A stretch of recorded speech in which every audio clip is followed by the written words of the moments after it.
So many had hoped that South Africa's ambitious renewable energy plans would help Eskom keep up with demand.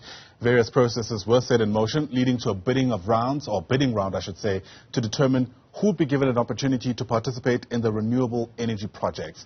But now government attempts to procure more power from independent power producers to supply to Eskom have apparently hit a snag. Let's unpack this for you now. Bring in Dr. Ngam, who's an energy and climate expert from the Rosa Luxemburg Foundation, who's with us via our video link this morning. Doc, it's great to have you on the program. Thank you so much indeed for making time.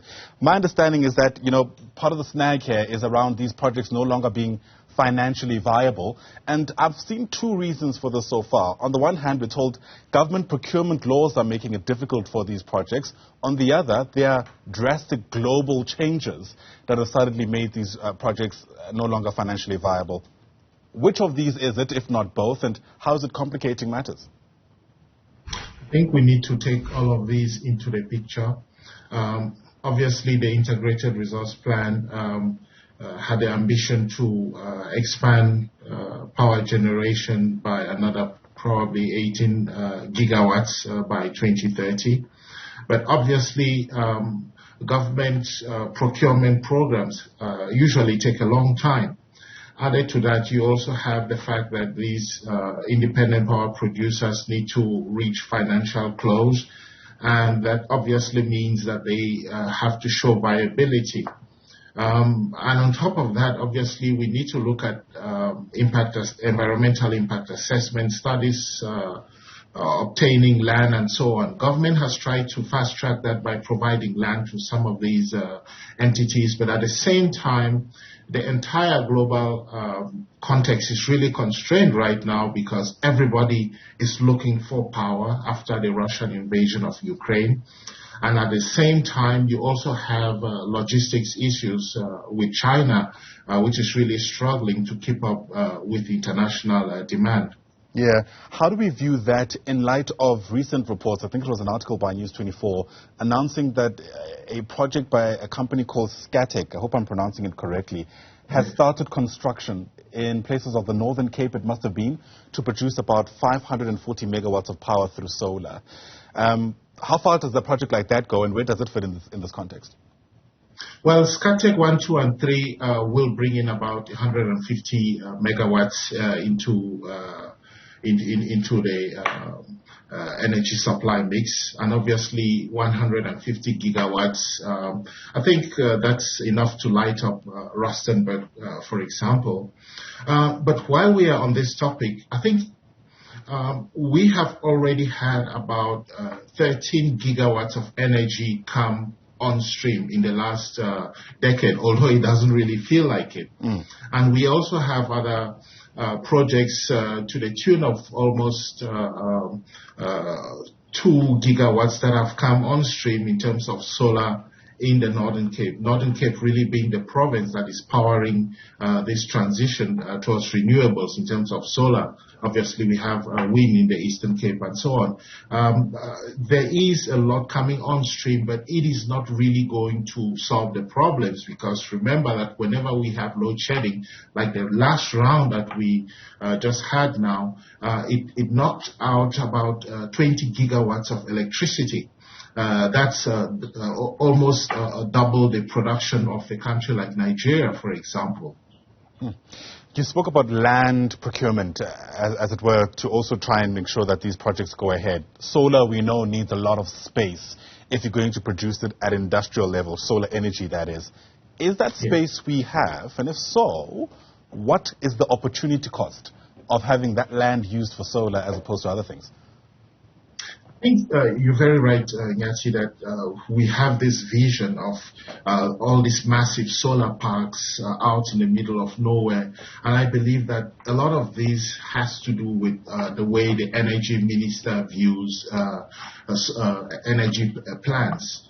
I think the world has really evolved from that kind of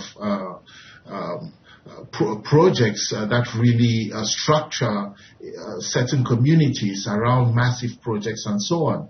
Because we still see places like the Northern Cape as vast lands of nothingness and so on, which is not necessarily true.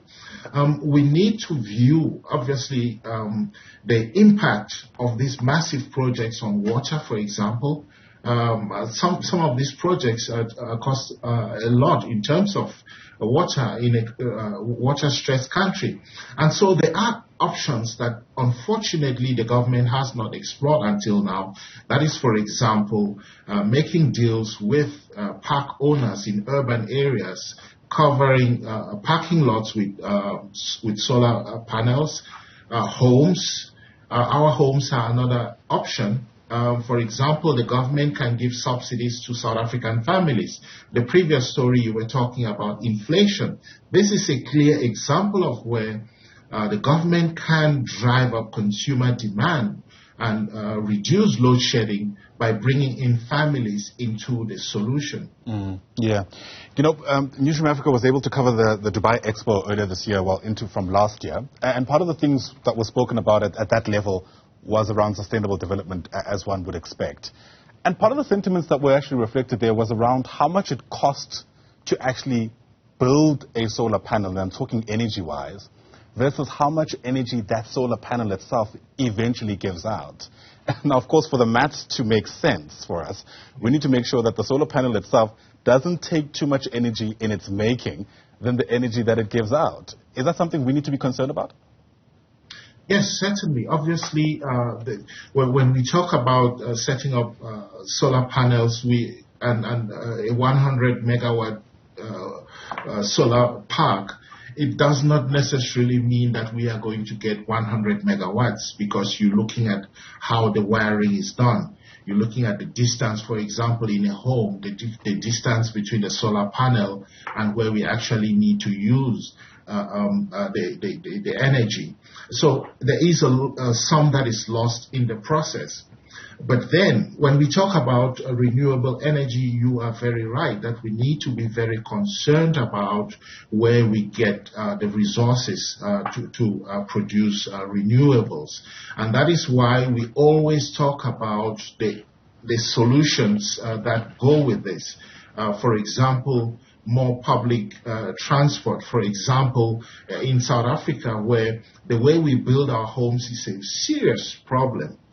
We need to face it, because the peak demand usually is around winter months, and the reason for that obviously is because of heating. The way our homes are built, really, there's a lot of draft coming into the homes and so on, and so we need to do more insulation to reduce our energy consumption, because renewables are not going to solve the entire problem.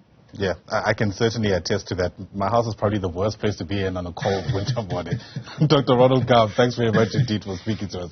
Really appreciate your time on the AM Report today. Dr. Ngam is an energy and climate expert with the Rosa Luxemburg Foundation. Once again, thanks very much indeed.